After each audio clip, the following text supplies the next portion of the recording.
So now that we have an understanding of formal grammars, we're going to need to use them to understand or describe HTML and JavaScript.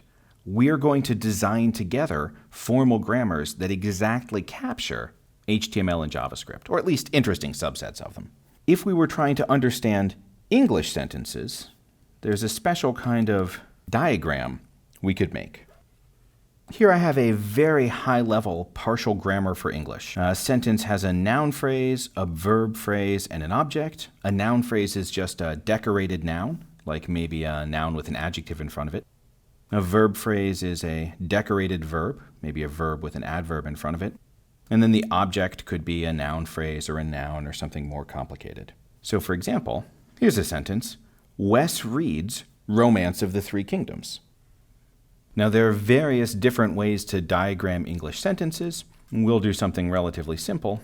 We just want to indicate which part matches which grammatical form. So our noun phrase is going to be Wes, our verb phrase is reads, and the object is Romance of the Three Kingdoms. We could divide it up so that the object falls under the verb phrase or that we draw these slightly differently. But mostly we want to know which part goes where. Who's doing the reading? Is it Wes or the book? This sort of diagram will help us figure that out. And in fact, in formal languages, or with a grammar like this, there's a more common way, a more pictorial way of representing these sentences. We can draw something that looks a bit like an inverted tree. I'm going to take each one of these production rules and put its left-hand side at the top, and then give it children or branches based on which rule is chosen and what's available on the right. So here we have a sort of a pyramid-like shape, or what's officially called a parse tree. Remember that syntactic analysis is sometimes called parsing. This might not look like a tree, but what you want to do is imagine the tree growing upside down. So here's our tree, and at various places, although it's starting with sort of the trunk or the root, it branches out.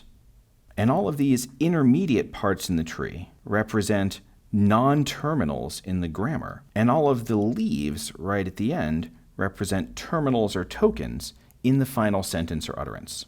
This is called a parse tree. By long-standing tradition, we draw them upside down, starting at the root with a start non-terminal. Oh, and while we're here, you too should consider reading Romance of the Three Kingdoms. Written in the 14th century, it's a Chinese historical novel about the end of the Han Dynasty. Good stuff.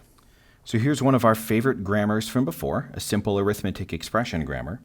And let's say that our input is 1 plus 2 plus 3. Here is a possible parse tree. We start at the top, at the root, with our non-terminal expression. And then each time we have a number of children equal to the number of symbols to the right of the arrow. So if I'm using expression goes to expression plus expression, I have one node with 3 children. I need to get 1 plus 2 plus 3, so I'm going to need to use this first rule at least twice, once to get this plus sign and once to get that one.